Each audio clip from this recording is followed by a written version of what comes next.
in the first game of a 3-game Metro Division road trip and in the first game of a back-to-back. Well, it seems the Carolina Hurricanes decided to show no brotherly love to the Philadephia Flyers on Wednesday night.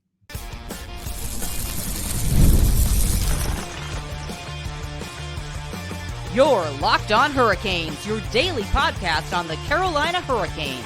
Part of the Locked On Podcast Network, your team every day. Welcome to a Thursday edition of Locked On Hurricanes, your team every day, part of the Locked On Podcast Network. Thank you to the Everydayer for making this your first listen of the day. 5 days a week, Monday through Friday, talking everything about Carolina Hurricanes. I'm your host, Zach Martin. I'm the Carolina Hurricanes beat writer over at the Hockey Writers. I also do a column on the Chicago Wolves called Wolves Weekly. I'm the co-host of the Surgecast, which is a weekly Carolina Hurricanes podcast, along with all my duties here at Locked On Hurricanes. Today's episode, we're going to review the Canes' 4-1 win over the Philadephia Flyers on Wednesday night in the first half of a back-to-back, which, later on this episode, we'll actually preview the Canes at the Devils game Thursday night.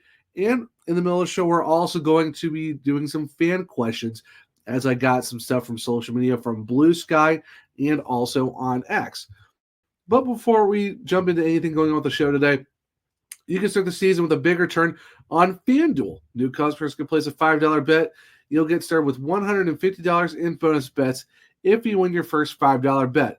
Visit FanDuel.com to get started. Now, like I said, the Carolina Hurricanes were on the road Wednesday night to start their first of a 3-game road trip in the Metro Division. This on playing the Philadephia Flyers on Wednesday, of course, staying in New Jersey tonight on Thursday, and then on Saturday they're going to be in Columbus to face the Blue Jackets for the first time this season. Now, the Hurricanes come into Philadelphia. Of course, last time they played these guys, it was a 6-4 barn burner back in Carolina, but this one was. This was definitely a game where it's kind of like you might have thought this was going to be a lot closer than it was, and all of a sudden the third period just absolutely just blew the doors wide open. Carolina had 3 third-period goals, outshot the Flyers 37-19. Here's the thing, though, too. The Flyers had 8 shots total for the last 2 periods, and Carolina went 10, 10, and 17. After getting outshot 11-10, they just put an absolute clinic on the Flyers in terms of the fact that high, danger chances, puck possession. It was basically all Carolina during that second period, despite giving up, getting tied on. But then the third period just absolutely went to town on Philadelphia. So the first goal of the game was very interesting because at one point, it initially was a Jalen Chatfield goal, first of the season. Then it was a Jordan Martin goal for pretty much the entire period to hit the intermission. And then you find out, okay, it is going to be a Jalen Chatfield goal. So we eventually do get to Chatmandu.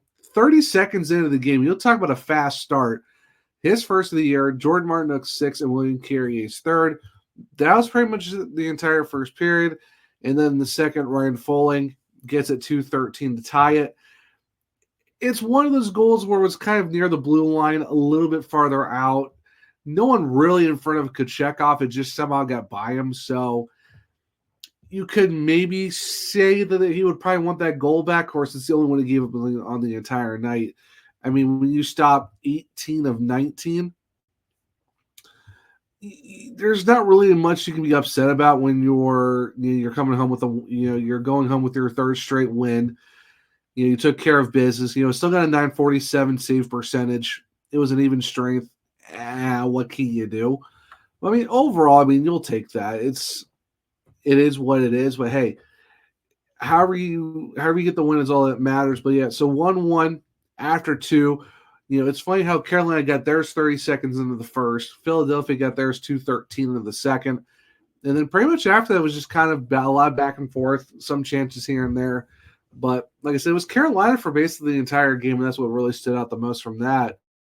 But then in the third period, how about just an absolute onslaught by the Canes?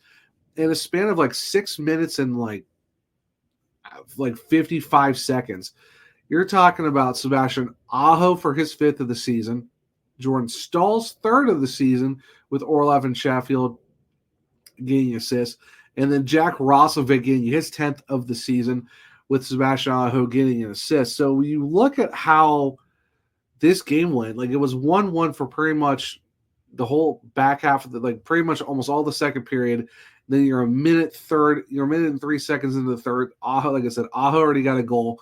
That one is where if you're Philadelphia, Philadelphia would want that one back because it hit him square in the chest and somehow just squeaks through the gear and it goes into the net. But they don't ask you how; they just ask how many.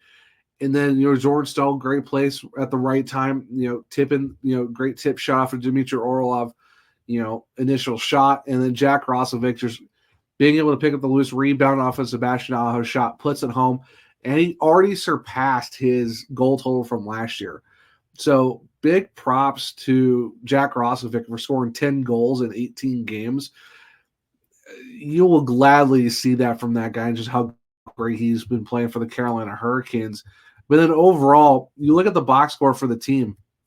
How about a multi-point game for Sebastian Aho?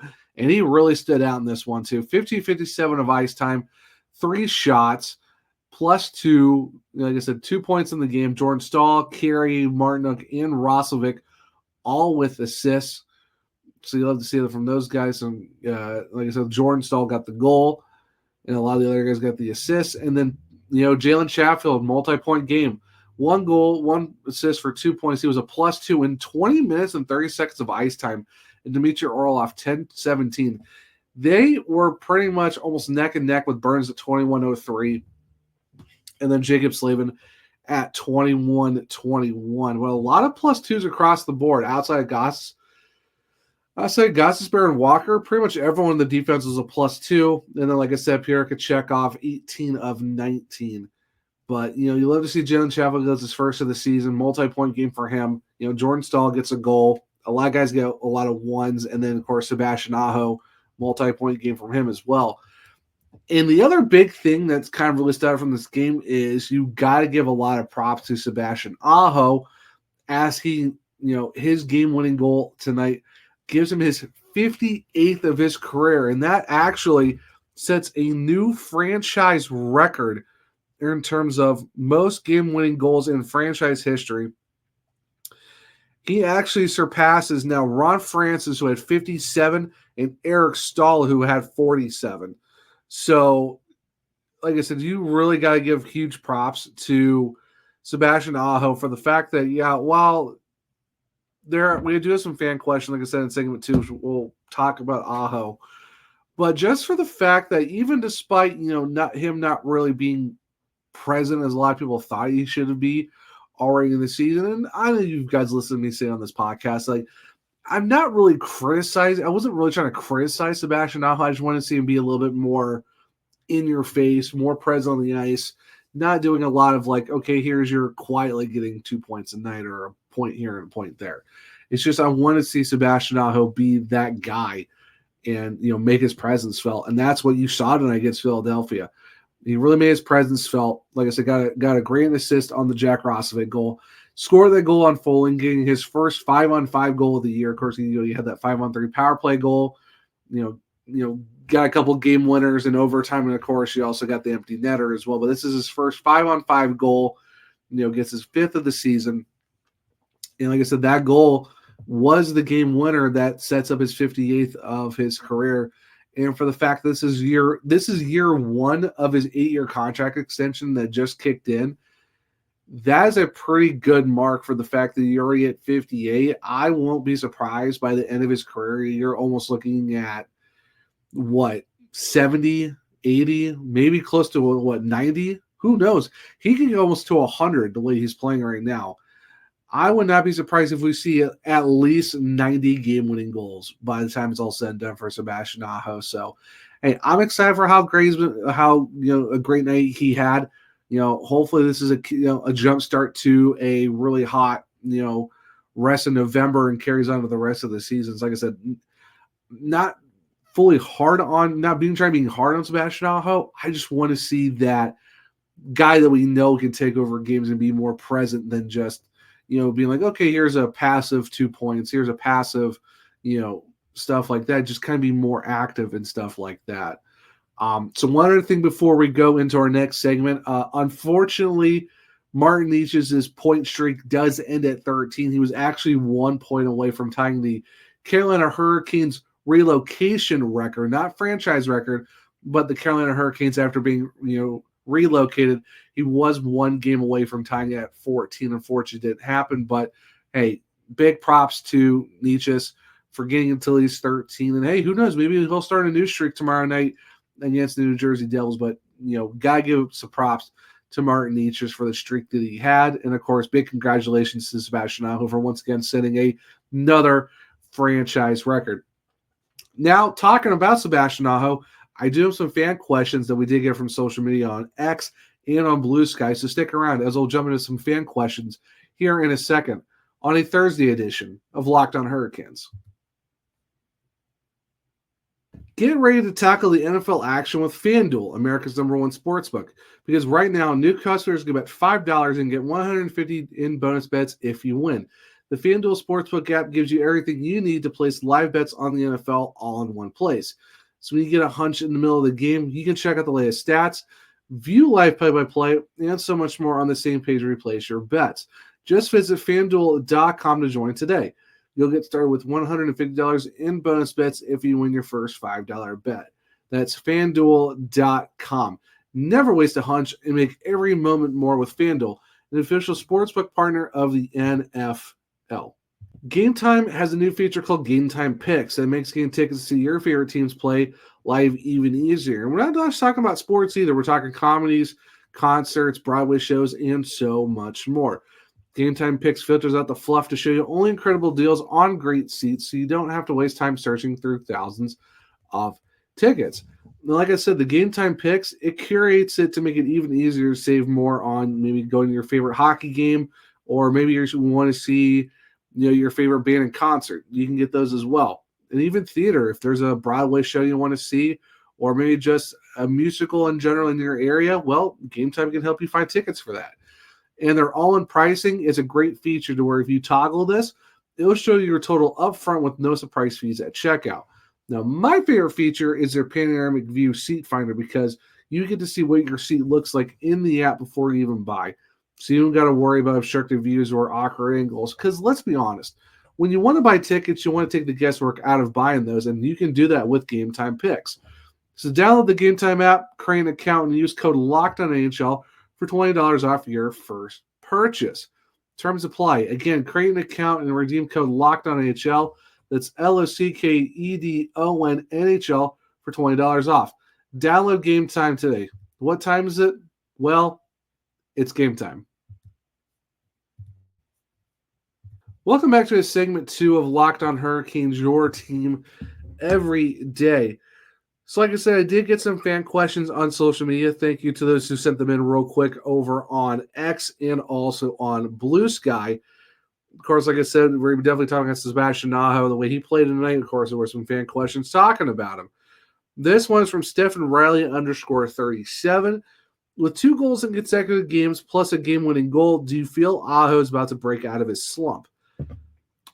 I wouldn't necessarily say he was in a slump per se. It was just he's been more of a facilitator this year, which it kind of makes sense when you're not looking at the fact that Teuvo Teravainen's not really there anymore. He used to be that guy for him. I think Aho's trying to figure out what his kind of role is now on the Hurricanes, especially that first line where you got Andrei Svechnikov, who shoots a lot. Jack Roslovic's been shooting a lot too. So I guess it's like for Aho, it's like, what is he on that first line? I think he's still trying to kind of figure out where he is in terms of, okay, is he the shooter or is he the facilitator? So, I mean, back-to-back games with goals. It's a game winner tonight against Philadelphia. I would definitely say, I wouldn't say it's a slump, but I do think there's going to be a breakout in terms of we're going to see a more not physical, but more of a present Sebastian Aho where it's maybe more shots, maybe more opportunities, maybe, a guy who's not ho-humming his way through like, okay, here's 2 points or here's a point. Like, you're going to notice him a lot more. And I think that's where I think a lot of people are looking at we want to be more of a present type of guy on the ice. So I think in terms of we've really got for a breakout, I won't say it's breakouts from a goal slump. It's more of like just being consistently noticeable in what you're doing. I think that's what you're looking at for Sebastian Aho. But I definitely think that we might be on to where it's okay. Now Sebastian Aho is going to kick into whatever next gear it is that we know he can be like that, because I do believe he is a superstar player. My point of getting on him was I want you to be present. I want you to be noticeable, not just, okay, here's Sebastian Aho. He got a point tonight, or he got 2 points. And it's like, okay, where? I want to see that more of a, there's Sebastian Aho. There's him taking over, being that guy that we know he can be. So that's where I'm at with Sebastian Aho. So this one is from Judge Wapner, Judge Wapner 10. Big shout out to Ray, who is him, and also Brad from the Storm Cellar. Listen to their recent podcast. Big thank you to those guys for the great shout out. Just appreciate the kind words of, listen to the show and, just being able to show support and, trying to take my points that I've been trying to make and, kind of, throwing me a little bit of a counter on what I say. And you know what? I love their opinions as well, and definitely excited to jump on with those guys at some point soon and just be able to, pick other brains of other, Hurricanes podcasters and stuff like that. So big shout out to Ray and Brad from the Storm Cellar. But this one is from Ray. He says, now can we lay off criticizing Aho? He was scoring at a better pace than last season over the first 17 games, but somehow Caniacs are on him for not scoring enough. He has the most game-winning goals in franchise history. He's playing great. What's the problem? I think I can't speak for all Caniacs. I think for me, like I said, going back to my previous answer to Stephen, it's more of like I wanted him to be more of a present guy on the ice for the Hurricanes. And I think that's where it's kind of like you're used to him being like, here's the game breaker, here's that game-changing guy in Sebastian Aho, and of like, oh, there he is. I think that's where I'm coming from in terms of I know how good he is. Like, yes, he's good. He's great. I mean, like I said, he just set the franchise record for game-winning goals, and, we're still talking another 8 years of him at least being a Carolina Hurricane. I know a lot of other people on other shows or just on social media saying they want to see him shoot more, put more goals in the net, stuff like that. And it goes beyond just scoring goals. Yeah, he wanted him to be the facilitator of making a lot of assists. I know Ray brought up, Ron Francis. He made a lot of assists in his career. That's who he was. It's one of those things where Sebastian Aho, yeah, you love to see him, get these multi-point nights of like 2 assists here, maybe a goal here, or maybe 3 assists, or just an assist. That's fine. But I kind of want him to be, for me, it's more of being of a present guy on the ice, knowing that he's there. I think a lot of people are being like, oh, he's not shooting enough. Well, when you got Andrei Svechnikov leading the team in shots, and of course Jack Roslovic is shooting a lot too, there's only so many pucks for so many guys. And maybe some people aren't liking the fact that he's at a certain point total, but his goals are significantly behind of guys like, Jordan Martinook, who's now got, I think it's like 6 or 7 on the year, or I think 6 on the year, or 7 or 8, or maybe a Jack Roslovic who just got his 10th, or, Martin Nietzsche's. I think for me, this is me guessing what other people are complaining about is there's not enough scoring / shooting from Aho because, yeah, he had 2 shots total in 2 games against Colorado and Utah. But I think from other people too, maybe it's just, being a little bit more present. And that's where I'm at, is being like, I just want to be more present on the ice, not like, okay, how did he get those assists? He wasn't really noticeable. So that's kind of, like I said, that's where I'm at in terms of what I want to see more out of him, is being like that game changer that we know he can be. Everyone else, I'm assuming from what I've read on social media, especially X and Blue Sky, it's just being more consistent in shooting more or getting more goals rather than being the guy who's, oh, there's Sebastian Aho and he's sitting at like 4 or 5 goals, where there's guys who you didn't really expect to be at 7, 10, et cetera, et cetera. So I think this is where you're kind of looking at in terms of maybe there are some, I would say there could be some nitpicking criticisms, which is fine to have, but I think if like say, oh, he's been playing terrible, I would not say he's playing terrible. It's just, he's going to have a slow start, but I think there's that next level that I think everyone's just waiting for him to kind of click into the gear and get to that point. Last question. This was from Keniac Gene on Blue Sky. Any idea why Rod Brind'Amour isn't in the Hall of Fame? It boggles my mind. The man, the player, the coach. How much more does he have to do to prove himself and his worth in the Hall of Fame? Honestly, that is a great question, and I'm still not understanding why he's still not in, to be honest with you. It's one of those things where, I don't know. You can say the same thing for Alexander McGillney. He's still not in for whatever reason. I don't get it. Rod Brind'Amour has a lot of better accolades than a lot of guys who are already in the Hall. I mean, you're talking a two-time Selke winner. He's won a Stanley Cup. He's got over 1,000 points and almost like over 1,000 games. At this point, I don't know. Player-wise, I don't know why he's still not in. If they're waiting for him to retire, fully, not even being a coach, that has to be silly. I'm not sure what the deal is of why he's still not in as a player. Coach, that's going to be a while, and because he's still active as a coach, I don't know when that's ever going to happen. But if you're talking about Rod Brind'Amour as the player, he should already be in my opinion. And it's just Hockey Hall of Fame makes no sense, man. Somehow Shea Weber can get in first try, and his only personal accolade was a Mark Messier Award for leadership. I couldn't tell you why Rod still isn't in. Hopefully he is in one day, but it's just kind of silly at this point why he isn't. So can't tell you why. Just the Hockey Hall of Fame makes no sense, and yeah, that's the best I can come up with on that one. But big thank you to everyone who's sending questions on X and Blue Sky. I'm going to try maybe do those more often throughout the season. Might not be a whole show on fan questions, but might have, if we do have a game on a night where I'm going to record right after it, maybe we'll try to sneak in some fan questions as well. Try to get your guys' thoughts as the season goes along. So stick around as we are going to preview the Hurricanes and Devils game for Thursday night. So stick around as I'll jump into that here in a second on a Wednesday edition of Locked on Hurricanes.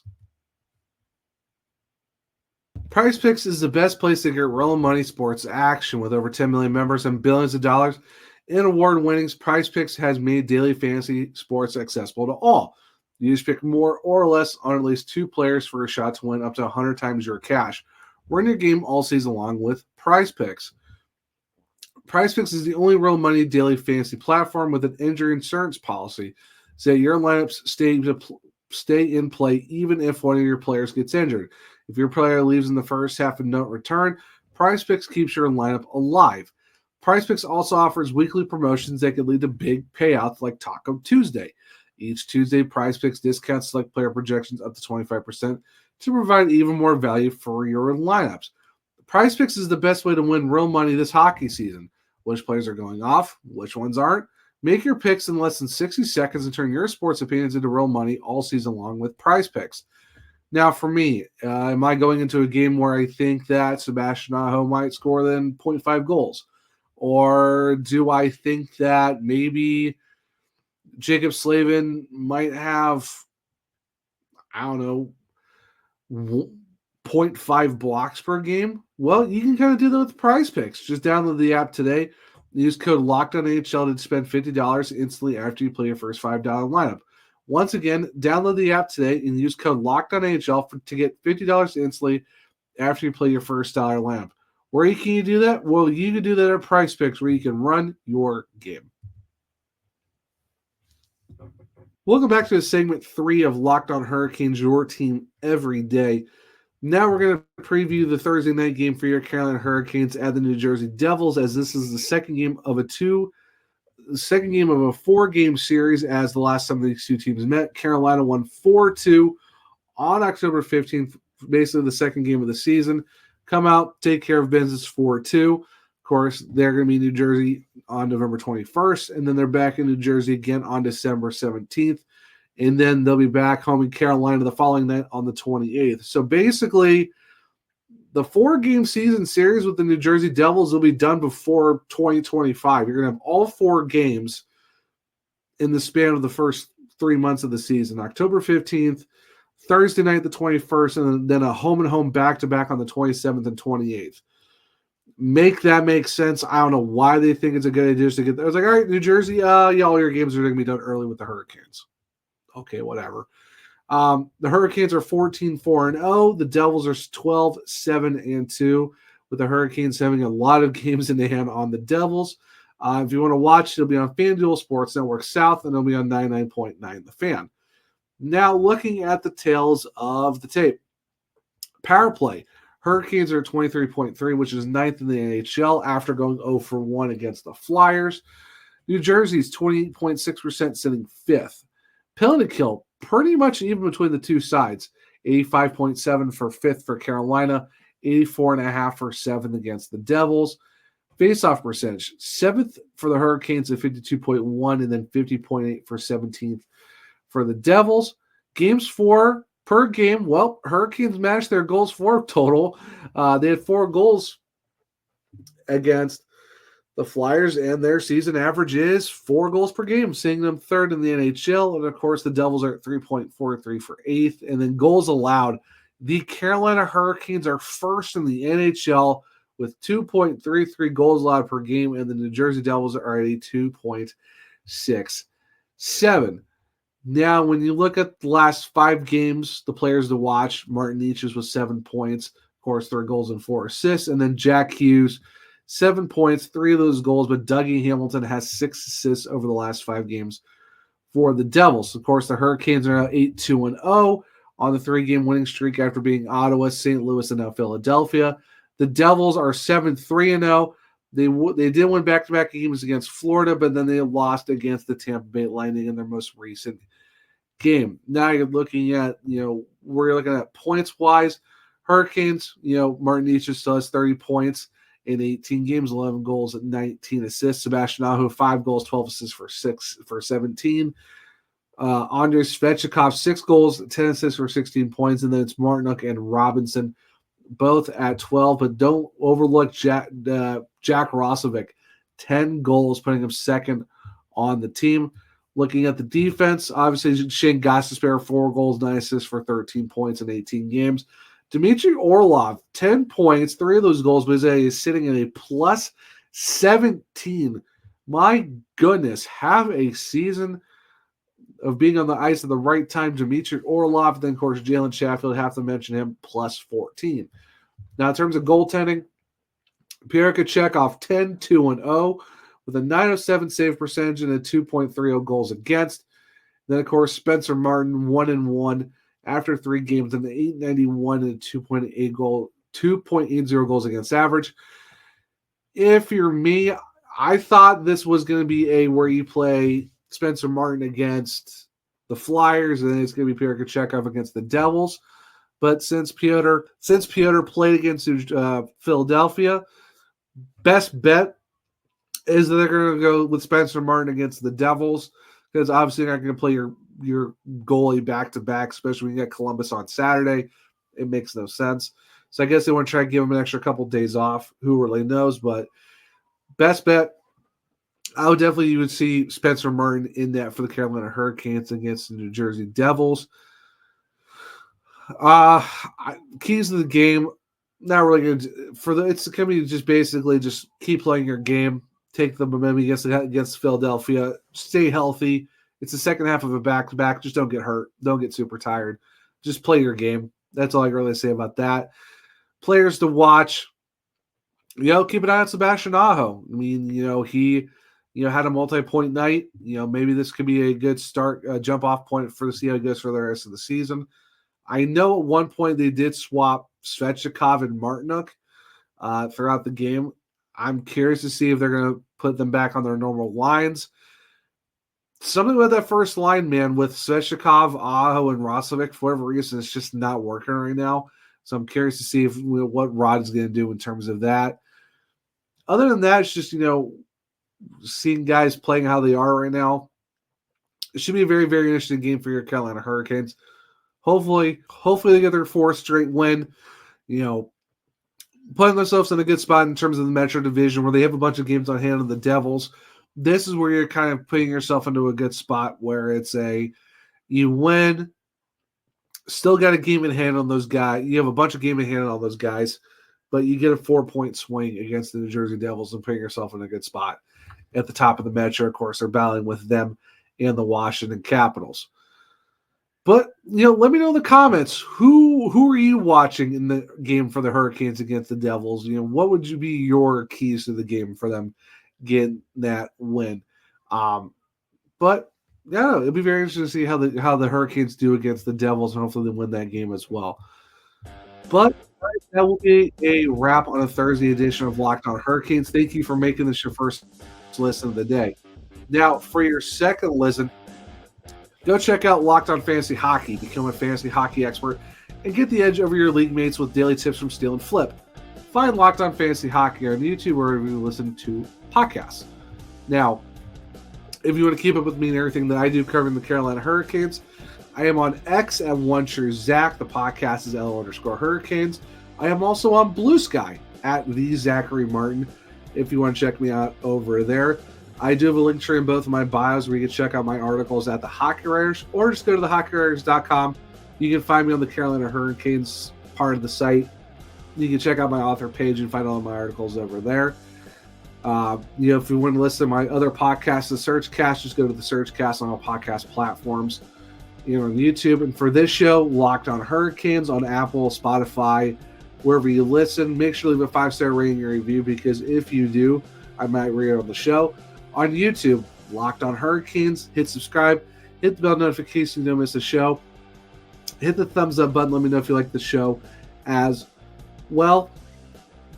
Share with all other Caniacs who become everydayers just like you, because we were well over 1,000 subscribers, but let's keep this thing rolling. 2,000, 5,000, 10,000, let's just keep this train rolling. But I hope everyone enjoyed this Thursday episode of Locked On Hurricanes. Hope everyone enjoys their Thursday and watching the Hurricanes as they take on the New Jersey Devils tonight in the second half of a back-to-back. Until next time, as always, let's go Canes.